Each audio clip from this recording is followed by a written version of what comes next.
Tyger and Lyon Part 17. Written and pictures by the Furry Sith Lord. We waited in the living room for our tutor to arrive. Master was busy instructing the servants to make sure everything was properly prepared. Lego waited with us, but he smelled angry, and we weren't sure why. Lyon was especially worried and kept his distance and tried to hide as much as possible. Something wrong? Lego asked as he saw Lyon hide when Lego looked in his direction. Lyon mumbled something, so I stepped up to intervene.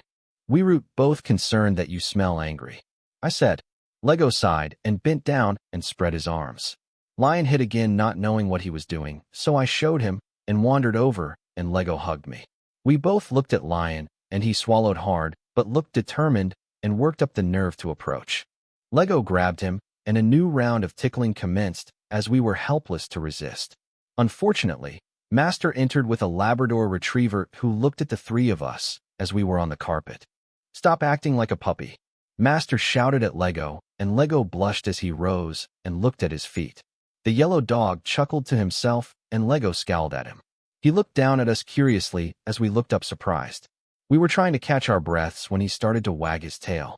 Something fell off because he acted like he was happy, but he smelled nervous. "Boys," Master said, "this is John. He will be your teacher to help you get caught up. Once you are, we plan to send you to school to finish your education." Both Lyon and myself noticed that Lego's scent was angry as he glared at John. "What are your names?" John asked us, and he knelt down so that he was not towering over us. I saw Lyon relax a bit because he no longer seemed so scary. "Tyger," I said, and I looked at my brother to see if he would answer. I replied carefully, but my focus was on our masters and why they seemed upset with our tutor. I hadn't noticed that he had petted my head.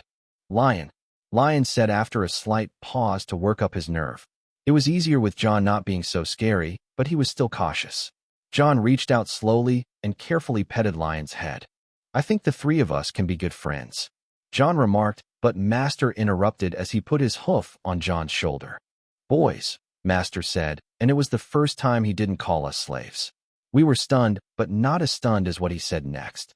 Even John looked like he swallowed a stone. "I'd like you to meet your new uncle. This is Uncle John," Master said as the room became so quiet not even a mouse, if one lived here, would dare to take a breath. "Uncle John," Lego whispered, and even our new Uncle John gave Master a look. "Hello there, sir," the maid said as she entered and ushered us all into the dining room. She had placed the dishes out with everything ready for us to dig in. She even placed cards with names on them. The problem was that Lyon and I could not read, so we didn't know where to sit until she told us. We all sat together at one end of the table, while Lego's plate was on the opposite end by himself. Another of the maid's pranks on poor Lego. He picked up his plate and walked it over next to us. Master and Lego sat on opposite ends of us, while our new Uncle John was on the opposite side in front of us. John nervously felt like this was a job interview, while Lyon and myself felt like we were stuck in the middle of something.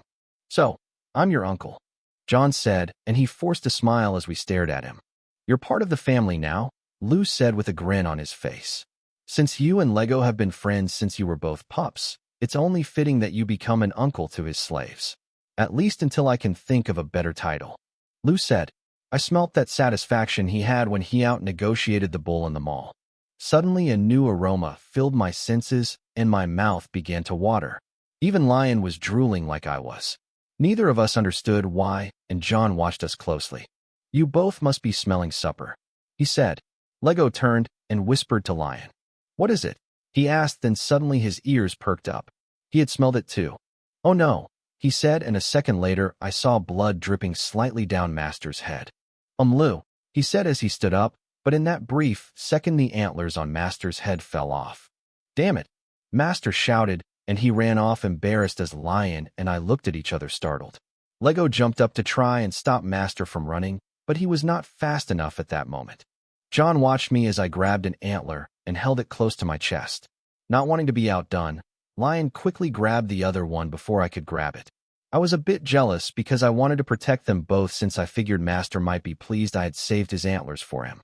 "I'm sorry he gets like this at shedding season," Lego started to say, then he smiled as he saw Lyon and myself each hugging an antler. "I should be going. It's a big day tomorrow," John said, and Lego nodded. He walked John to the door as we remained sitting in the dining room. "So this uncle thing," John said as he struggled to think of something to say. I didn't know about it, but it makes sense. You are their uncle now, so if you do anything to them, you'll have to live with the fact that you hurt your nephews. Lego said, and John felt the stone in his tummy getting bigger and more painful as it sat there. Maybe you shouldn't trust me. I mean, it's a lot of responsibility to be their uncle. John said weakly. If Lou trusts you enough for it, then I trust him. He's no dummy, and he probably did a background check on you. Maybe he sees the old John I used to know and love. Lego said as he led him to the door. What about you? Can you trust me? John asked nervously. I trust the old John. The John that stands before me, I know nothing about. We'll find out what you are really like soon enough. But if you hurt my kids, I'll never forgive you, and I'll see to it that you pay big time. Or you may prove yourself to be the best uncle in the world, and it will be a joy to have you as part of the family. Lego said as John left. He drove outside the perimeter of the mansion where the Doberman was waiting for him. I'm going to check on Lou. Lego shouted to us as we remained sitting. Come on, the coast is clear. I told Lyon as he looked at me confused. Huh? He asked as he slid off the chair and followed me. If Master's horns fell off, then he must be sick. I explained. I'm going to get him some clover from his garden to make him feel better. I said, but you'll get in trouble. It's forbidden. Lyon whined. A spank is worth it if it makes him feel better. I announced as I made my way out to the garden with Lyon following me nervously. This ends part 17. We hope you enjoyed it. See you next time for part 18. We have no family. We have no home. Is there a place we will be accepted? Hated at home by society. Together we stand up.